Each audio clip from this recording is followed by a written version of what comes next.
असीम वकार साहब, मुसलमानों की संख्या कम है तो आपको तो कुछ खास देने में इंटरेस्टेड नहीं है कांग्रेस पार्टी। अब क्या ये सोच भारत माता को डिफाइन करेगी कि जिसकी जितनी संख्या भारी उसकी उतनी हिस्सेदारी? नहीं, बिल्कुल। ये तो हम लोग का पिछले चुनाव में भी नारा था, उससे पहले चुनाव में भी नारा था कि जिसकी जितनी संख्या भारी उतनी उसकी हिस्सेदारी। इसमें बुराई नहीं है मैडम, बिल्कुल बुराई नहीं। मैं इसको नहीं मानता कि इसमें कोई बुराई है। भारत माता की जय इसी बात पर होगी कि पहले जातियों की जनगणना हो जाए, उससे पहले भारत माता की जय नहीं बोलना। खैर, आपकी पार्टी को तो भारत माता की जय वैसे भी कुछ खास पसंद नहीं है।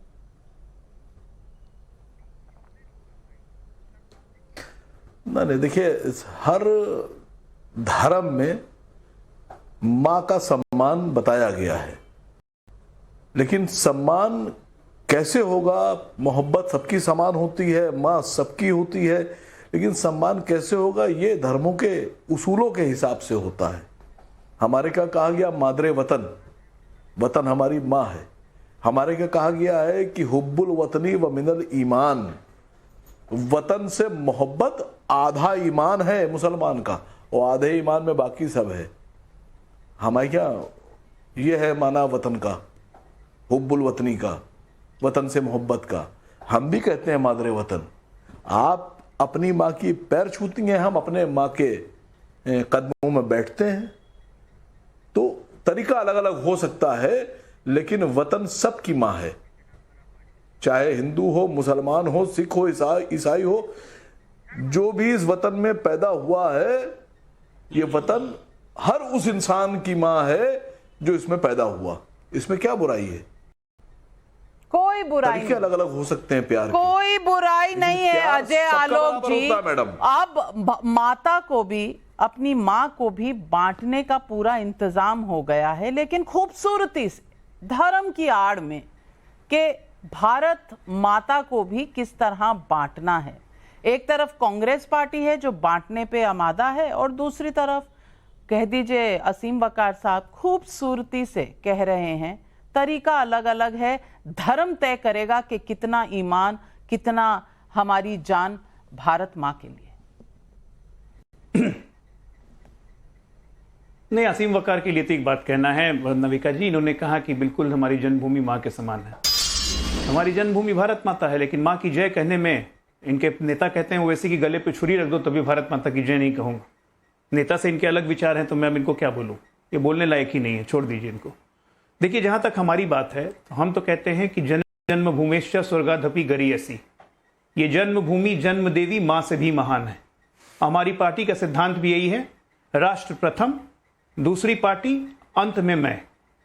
तो हमारे लिए तो राष्ट्र प्रथम रहा है, इसलिए भारत माता की जय कहूंगा। लेकिन उस व्यक्ति, उस निरामिष व्यक्ति के लिए मैं क्या कहूं जिसने अगस्त 10, 2023, उससे पहले जब मैं बताऊं तो उससे पहले तहसीन भाई से एक बात पूछना चाहूंगा। तहसीन भाई, ये बताइए, भारत माता पार्लियामेंट्री शब्द है या नहीं? हाँ या ना, आपको क्या लगता है?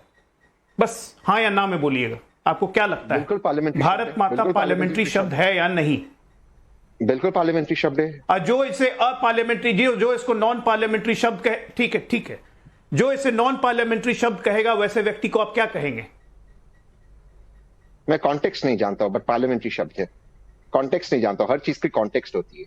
नहीं, अगर मान लीजिए मैं ही कहता हूं, नहीं सुनिए ना, एक मिनट, बहुत छोटा सा सिंपल सवाल है, गोल गोल घुमाने की जरूरत नहीं। मैं अगर कहता हूं कि भारत माता असंसदीय शब्द है, नॉन पार्लियामेंट्री शब्द है, आप मुझे क्या कहेंगे? मैं क्या, किस कॉन्टेक्स्ट में कहा गया? किस कॉन्टेक्स्ट में? कॉन्टेक्स्ट जरूरी है ना अजय भाई, किस कॉन्टेक्स्ट में? अरे नहीं, आप मुझे मूर्ख कहेंगे, गधा कहेंगे, मुझे क्या बहुत समझदार कहेंगे? अरे मैं कोई अटैक नहीं, मैं आपसे छोटा सा प्रश्न पूछ रहा हूं भाई, आप इतने समझदार व्यक्ति हैं। नहीं, अगर अजय आलोक कहता है कि भारत माता असंसदीय शब्द है, अनपार्लियामेंट्री शब्द है, आप मुझे क्या कहेंगे? मैं कह रहा हूं, आप मुझे क्या कहेंगे कि मैं बहुत इंटेलिजेंट हूं? मुझे नहीं लगता वो अनपार्लियामेंट्री शब्द है, या मैं बहुत बड़ा गधा हूं, मेरा मुझसे मूर्ख हूं? क्या कहेंगे मुझे आप? नहीं, मुझे क्या कहेंगे? वो गलत है अगर आप कहोगे। अगर आप किसी भी कंटेक्स्ट में अगर मैं कहता हूं कि भारत माता अनपार्लियामेंट्री है, आप मुझे क्या कहेंगे?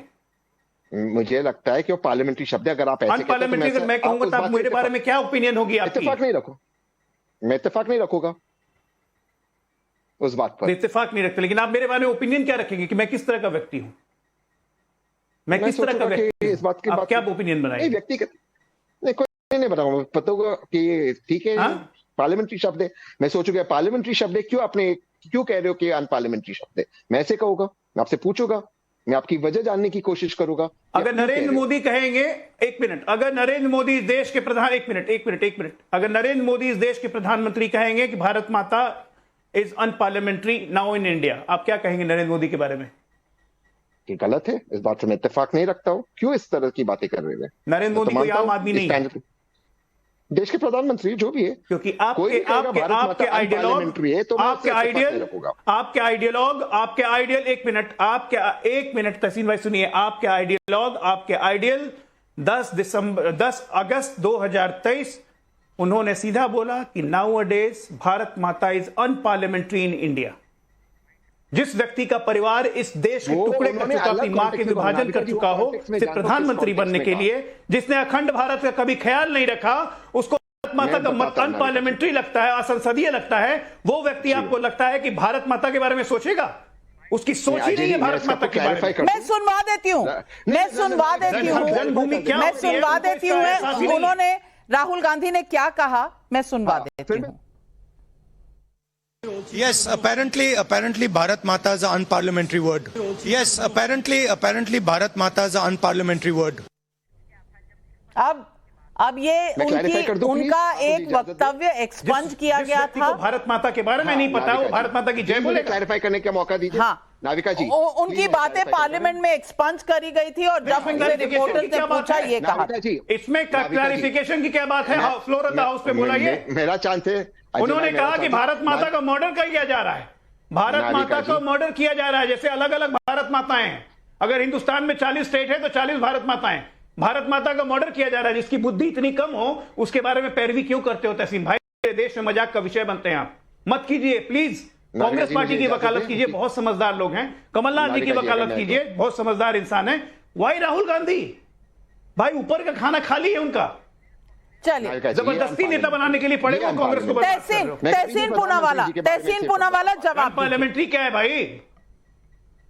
देखिए नाविका जी, मैं कभी भी किसी भी नेता के बारे में ऐसे शब्दों का प्रयोग नहीं करता, तो मेरी भी अपेक्षा है कि मेरा जिनसे रिश्ता है उनसे इस तरह की दिल का रिश्ता, इस तरह की बातें ना हो। लेकिन मैं आपको बता रहा हूँ, राहुल जी की उस दिन की स्पीच में भारत माता शब्द को एक्सपर्ट किया गया। मैं तो ये कह रहा हूँ, उनको ग्रे मैटर्स की कमी है, उनको ग्रे मैटर्स की कमी है, जिसको अखंड भारत का नहीं पता। हम लोग ये नहीं कहेंगे किसका कितना ग्रे मैटर है, ये अभी मेजर करने का कोई तरीका नहीं है, तो इस बात को हम छोड़ देते हैं। लेकिन ये बात सही है या नहीं, भारत माता की जय पर इस तरह का सवाल करना, और पहले भारत माता मर्डर हो रहा है और ये सब जो पार्लियामेंट में कहा गया, बावजूद इसके ये रेपिटेशन क्यों? तहसीन पूनावाला।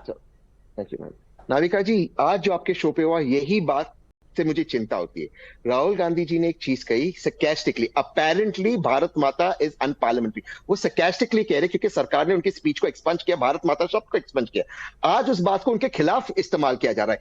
ये मैनिपुलेशन जो अमित शाह जी ने राजस्थान में कहा, हम कोई भी चीज को वायरल करते, कुछ भी झूठ फैला दे। क्या झूठ था कि अखिलेश जी ने मुलायम सिंह जी को थप्पड़ मारा, ये झूठ था, हमने इसको वायरल किया। ये जो झूठ कहा जाता है, ये जो मैनिपुलेशन, ये भारत माता के इंटरेस्ट में नहीं, उनके बच्चों के इंटरेस्ट में। तो अगर ये बात राहुल जी उठा रहे, मुझे लगता है अच्छी बात है, आपने ये उठाना चाहिए। आप किसको डिफेंड कर रहे हैं? सर, मैं राहुल गांधी को डिफेंड कर रहा हूं, बड़े फक्र से करता हूं, क्योंकि वो आदमी एक शहीद का बेटा है, एक शहीद का लेकिन मूल सवाल जो है